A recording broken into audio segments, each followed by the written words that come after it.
Glad to meet you, I was shocked. Wow! And the community you built around Lupus that hopefully was able to empower them was really, obviously, thank God for you.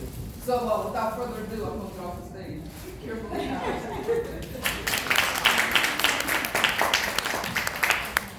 Thank you, Regina. Thank you. So first, I'm just out of curiosity, how many people here have lupus? Just, if you don't mind, raise your hand. Oh, wow. So the people that we brought with us. So, and I just asked to get you guys kind of thinking because there are people that might be sitting around you that just look perfectly fine that are living with a chronic condition. So, now that I know that, just the people that I brought, I'm curious to know if you guys are aware of what lupus is. Okay, so I'll start off with my journey, and for people that have lupus, a lot of times we get lupus fog, where sometimes we forget things, and as I was laughing about earlier with my lupus support girls, I used to be very comfortable with doing speeches, and sometimes when I get up there, I get a little nervous and my lupus fog takes over. So I decided to write everything down just to help me remember and touch on everything that I want to share with you guys today. So again, my name is Kimberly Howse, and I'm just going to share a little bit of my journey with lupus with you guys. So for me, it all began with just a small patchy rash on my leg that I just brushed off as a minor allergic reaction. Then there were random and unexpected bouts of fatigue that I just brushed off as possibly not getting enough rest. My fingers and toes seemed to always be cold, and even though it was the middle of the summer, I just brushed it off and thought, I'll just wear extra socks or gloves, and assume that maybe I just need to start taking more of a supplement like iron or something. My knees started to bother me so much at work that I started to need breaks every 15 to 20 minutes just to sit down. And again, I just brushed it off as thinking maybe I need to wear more comfortable shoes. Stop trying to be cute and heels on. So finally, one day, I woke up and I couldn't move my legs to get out of bed. It was then that I realized that these symptoms were messages and that I needed to start paying attention to them and stop brushing them off.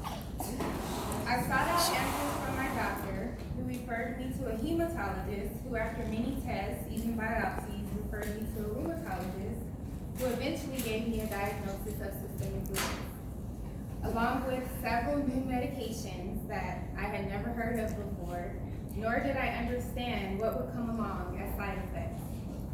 Take these every day, he said, and call me if things get worse. I was so scared, but I just went into denial. There was no way that at 25 years old, I needed to be taking this many pills every day. But reality sunk in, and then of course depression hit, and I was stuck in a cycle of sorrow and confusion, constantly wondering, what did I do to myself? What did I do to deserve this? This cycle went on, so of course numerous complications followed. From complete hair loss 3 times, to vision issues, mouth, nose and ear sores, skin sensitivities, heart problems, breathing issues, numerous hospitalizations, lung inflammation, constant stomach problems. In each organ, lupus attacked all of it. My nails fell off, my skin got rashes and sores, I had chest pains, I was unable to sleep at night, swollen and stiff joints. I lost an unhealthy amount of weight, and I felt completely alone. This new lifestyle was hard to adjust to, especially with being a single mom at the time. Finally, the issues just got to be too much to handle, and my doctor had to take me off from work. I truly felt like no one in the world understood me. I reached out to so many family members for answers and support, but most had no clue what to do to help. They would just say things like, take more medicine, pray, go to sleep, you'll feel better. Or even, you know what, I don't have time for this, you're just tripping. You're probably only going to get worse. And then it got to the point of me preparing for my death. down to barely weighing less than 100 pounds. And my conversations began on where and who I was going to be divvying out my personal material possessions to. I thought I was alone, and I thought I was going to die. But, you know, my God, if you know that I wasn't alone. Because I got better, I got smarter, and I got stronger. I vowed to do everything I could to make sure that no one else would ever feel that way. So I educated myself about lupus. I began learning about ways to manage it without harmful medication and side effects. I experienced with so many different remedies, different ideas, suggestions, some of which worked and some didn't, but I was willing to try them all. I was desperate. But I wanted to find answers, and not just for myself, but for others. My confidence was built back up, enough to be able to share my journey and what I learned, which I chose to do so in the form of the support groups we have. I have hopes that anyone that may be struggling with lupus would know that they will never have to suffer alone again. This is where the Lupus Howse Foundation was built. It has given me the opportunity to befriend other determined warriors like the girls that you saw raise their hands, and like this courageous woman here, Mikeyonna Dedmon. Mikeyonna is now a sister to me. She's also an executive partner at Lupus Howse Foundation. Mikey has a master's in human services, a heart of gold, and is serious about her work in the lupus community. We all have different stories, different journeys, different ways that lupus affects us.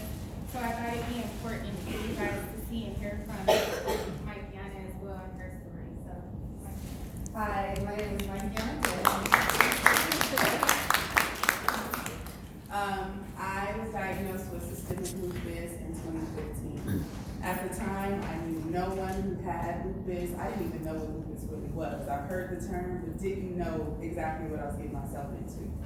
It took about 3 years for me to officially get diagnosed. I have went through hair loss, skin issues, joint pain, swelling, inflammation, all those things. Same with Kim, my nails, purple fingertips. There was no, I kept going to the doctor and they were like, oh, your ponytails are too tight. Oh, and at the time I had done some blood work and my kidneys were failing. And I'm 29 years old. How am I having kidney failure at 29? So went to see a rheumatologist and switched my doctors up. Eventually got the diagnosis for lupus. I waited about a year before I attended my first lupus support group. And at that time, I knew I couldn't fight this battle alone because no one I knew had lupus, no one could suggest anything, and I was kind of going into a downward spiral. So I found Howse Foundation support groups. I went to my first support group with the intent to go and cry and complain. I had a purse full of tissues. I was ready to go. I was ready to cry and sob and basically feel sorry for myself. That's not what I got when I got there. When I got into that room, the room was filled with very powerful lupus warriors. They were suggesting things to me. They were there as support. I was in a room with people who knew exactly what I meant when I said, I forgot what I said. Or they knew what I meant when I said, I'm extremely tired. My tired is not the same as everyone else's tired. When lupus warriors are tired and exhausted, fatigue is very common in the disease. It feels like we have 10,000-pound weights that are hanging on each of our limbs, and we can barely move. That's what tired and exhausted means to us. And this group of women knew exactly what I felt at that time. So I felt very empowered when I left there. And I knew that after hearing Kim's story and after hearing a few of the other women's story, I knew that that was something that I needed to be a part of. And I knew that I wanted to continue this journey of educating and advocating for these women. And, well, not even women just get diagnosed with lupus. Let me back up. Because there are a percentage of men that get diagnosed with it as well. But predominantly it is women. But I wanted to be an advocate for these people who are also going through the same thing I do.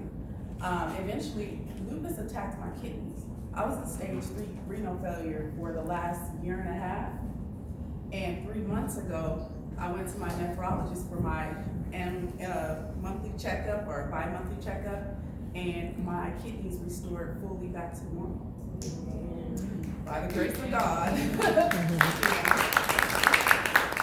But it's just one of those things where lupus doesn't care. It doesn't care what part of your body it attacks. It doesn't care what time of your life you're at. It doesn't care what you got going on or what you plan to do. It's gonna attack whatever it wants to. It's a very nasty disease. But through the support groups, I became a facilitator of one of our Riverside group, which is the second group that we opened in Southern California. And through our groups, we work with advocating lupus patients on different remedies, holistic approaches, how to get your mind healthy, your body healthy, while also still enjoying and living life. Most of us come from a background where we were thriving, we were on the go, very powerful bosses, okay? But lupus happened. But we have lupus, but lupus doesn't have us. So through our groups, that's what we try to empower. We have a disability judge that comes out and works with our patients on getting a disability if that's the route that they're going. We have, we use essential oils. We believe in cannabis, things of that sort. So our groups run 10 months out of the year. We do take the 2 years off, and Regina was speaking to, 2 months off. Regina was speaking to the Lupus Project that we've put on for the last 3 years, which we invite all the lupus communities to come out in one space and have people come share resources. There are products there that are lupus friendly, and we just have a good time and just kind of commune with one another. So that is my story. I don't know if anyone has any questions for Kimberly. So is it genetic or is it environment? There isn't an exact cause that has been noted, but they think that the genetic and the environmental factors both play a role. As more research is happening, I hear things about it being something bacterial within your blood. There are so many thoughts and hypotheses. I've seen twins that both have it. I've seen a mother and a daughter that both have it, and I've seen one person in an entire family have it and nobody else. So, and then, as she mentioned, 90% of the people are women, 10% are men, majority African American women, and then Latinas. But we've seen white people, we've seen, all kinds of people affected with it, but the exact cause is not known. We do know that there are certain triggers. So stress would be one.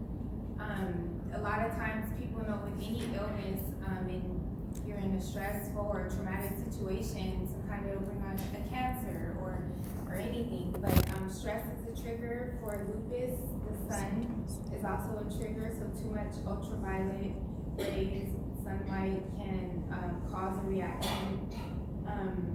So there's also drug-induced lupus. There's certain drugs that can bring on lupus.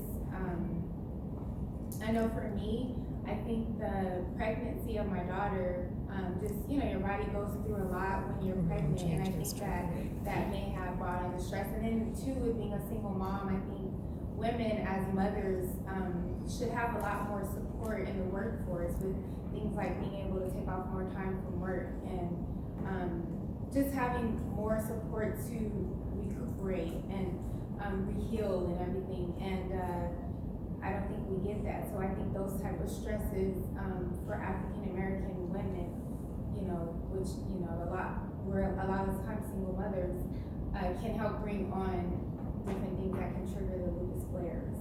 And I've also seen where there's instances where people have gone to the hospital for cardiovascular disease or heart failure, or maybe just issues with hair loss, and a lot of the times the doctors aren't recognizing that these symptoms are lupus symptoms, so they're not diagnosing them early enough. So what I've heard that I really said that it is, if people are able to diagnose and recognize lupus, they'll understand every disease, because lupus affects literally every single part of your body. Like, I had told you from the tips of our hair to the tips of our toes to every single organ.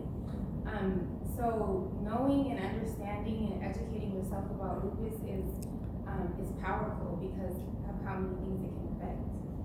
That's a great question. Being an advocate for yourself is very important. I am a registered nurse and a family nurse practitioner, and a lot of people do get misdiagnosed. So knowing things about your body and when you feel something is not right, going to the doctor and requesting certain tests, because if you don't ask, they're going